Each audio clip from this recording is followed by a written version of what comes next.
Hey guys, welcome back. Got some cool footage here coming back from the working area back to RMAF Butterworth. So we're coming in from the south and we're just coming over. This is basically Georgetown. The bridge there on the left was the Penang Bridge that goes over to Penang Island.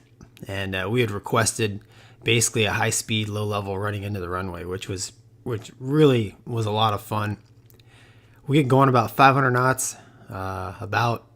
I think about 150-ish feet off the ground, maybe 200 feet into the airfield. So here I'm just accelerating, lining myself up with the runway, and making sure right out to the HUD, and getting ready to. It's a little odd. Navy fighter pilots like to brake to the left, but when you did the low-level running in and pitch, as it was called, you go to the right. So 500 knots right over the rooftops. It was a lot of fun. And then we go right into the brake just before the approach end of the runway. First time I did this, I did not climb, and I realized it was very difficult at those altitudes. And this one here, we climb up to 1,500 feet like you're supposed to, and that helps slow the airplane down quite a bit. Like I said, the first time was quite sporty. So we're on downwind here and getting the speed to bleed down.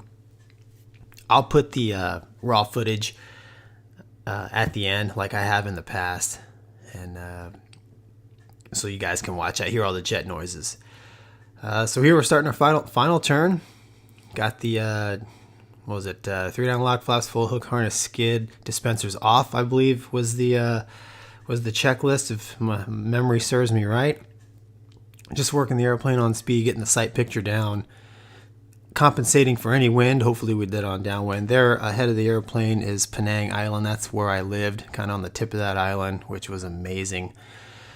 You got the water there and everything. It's just what an amazing place to live and visit if you ever have a chance to vacation. Highly recommend Penang, Malaysia.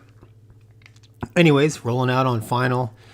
Again, just trying to set the wickets up basically altitude wise. So the 3-degree glide slope is what we're looking for. Hornet was pretty easy because you had the heads-up display.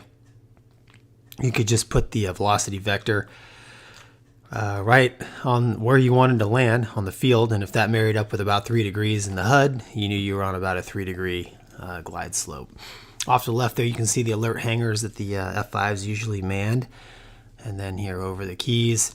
And then I do what they used to call a VIP landing, so I give it a little burst of power before we land to smooth it out. So not your typical Navy crash it into the deck landing, and then get the speed brakes out and let it roll. Butterworth had a 8,000 foot runway, so not super long, but not too short. Didn't want to burn up the brakes because with the RMAF, parts were always in short supply, it seemed like. So, but yeah, it was a great day to go flying. I sure miss it. Sometimes you weren't supposed to, but here on the roll, when you're at a safe taxi speed, I'd start doing some of the items there to clean up the cockpit, which would expedite my exit of the airplane once we got back to the parking spot. So, hope you guys enjoyed it, and we'll see you next time.